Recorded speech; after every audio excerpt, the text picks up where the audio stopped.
تعالَ أحكي لكم يا شباب على أكتر مشروع حرفيًا كان الdata بتاعته مختلفة تمامًا، الpre processing فيه كان خَد وقت طويل جدًا، وكانت الdata فيه حرفيًا not clean بشكل كبير أوي، وعملنا فيه pre processing قوي جدًا وtransformation مرعبة.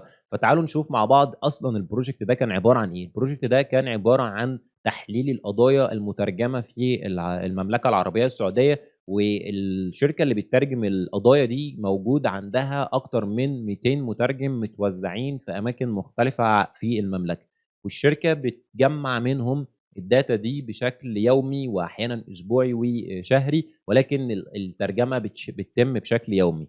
تخيّل بقى معايا إن كل واحد من المترجمين دول بيدخّل الdata manual، وأنت بتتعامل مع 200 ملف يوميًا بيوصلوا لك، فتخيّل معايا إن أنت عندك 200 ملف، وال200 ملف دول أنت محتاج تعمل لهم combine مع بعض، تقدر إن أنت تعمل لهم merge مع بعض، عشان تقدر تقول والله مين مترجم عمل أكتر من مين. لو أنت عملت كل واحد على حدة طبعًا مش هينفع، مش هتقدر إنك تطلّع insights والdata متفرقة بالشكل ده. زائد إن أنت عندك update يومي بشكل مرعب، أنت عندك update ل200 ملف يوميًا، وال200 ملف بيوصلوا بشكل ممكن الstructure بتاعهم مختلف.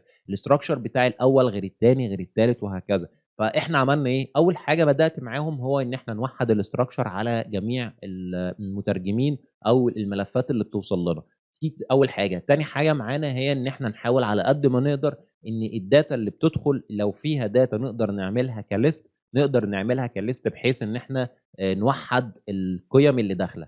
عندك بقى كَم كبير جدًا بقى من القِيَم مش مضبوطة، الدول ما كانتش مضبوطة، اللغات مش مضبوطة، التاريخ بيدخل بشكل مرعب.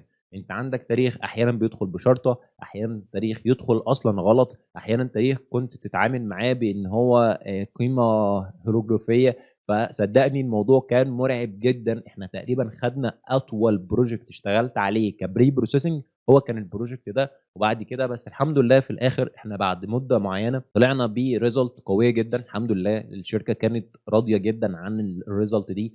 كانت الموضوع مُتعب جدًا، جدًا، جدًا. الحمد لله أكتر حاجة بتهوّن على الواحد بقى في الآخر التعب اللي هو اشتغله ده، هو إن يلاقي result في الآخر، إن الناس بدأت بقى عندها system قادرة إن هي تشتغل من خلاله. بعد كده بتسلّمهم الproject وهُم بيكمّلوا بعد كده، ولو وقف معاهم أي حاجة بيرجعوا لي. فالحمد لله بصراحة الproject ده كان من أقوى المشاريع والبروجيكتات اللي أنا اشتغلت عليها كstructure للdata، من تجميع للبيانات، من 200 ملف أنت بتتعامل معاهم يوميًا، عايز تطلّع بقى الinsights، فأنت أصلًا محتاج تضبط الdata. فإحنا خدنا وقت طويل جدًا على ما ضبطنا الdata عشان نقدر أصلًا نطلع بالinsights بعد كده كresult في الآخر يعني. فالحمد لله الresult كانت ممتعة جدًا وراضية جدًا بالنسبة لي بصراحة، وبالنسبة كمان للشركة. فالحمد لله. لو عجبك الفيديو ما تنساش تعمل لايك، ولو أنت عندك أي comment أو استفسار حابب إن أنت تسأل عليه، أو حابب إن إحنا نتكلم خلال الفترة اللي جاية عن موضوع معين، ما تنساش تكتبه لنا في التعليقات. ولو أنت مش مشترك في القناة اشترك في القناة وفعل زر الجرس، وأشوفكم على خير، والسلام عليكم ورحمة الله وبركاته.